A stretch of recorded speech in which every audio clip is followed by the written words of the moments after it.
For each eyeshadow, we want to make sure that we are tapping our brush to remove all the excess before gently applying these colors.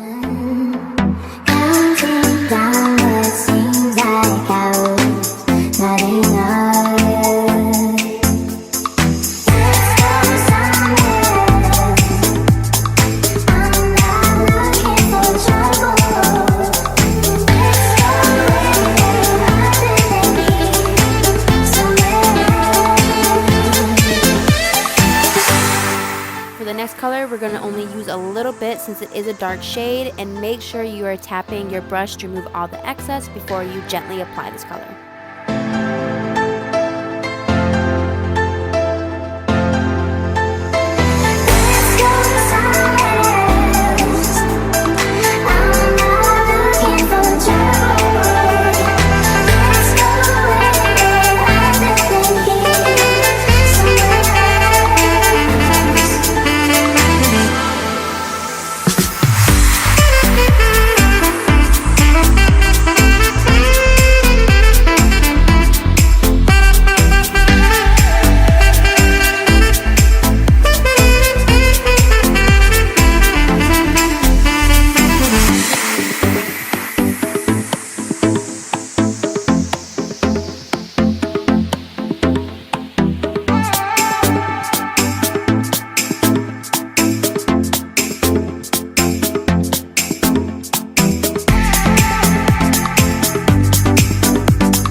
So for those wondering, I am using a matte shade from Sephora's collection and the metallic glitter for my lips.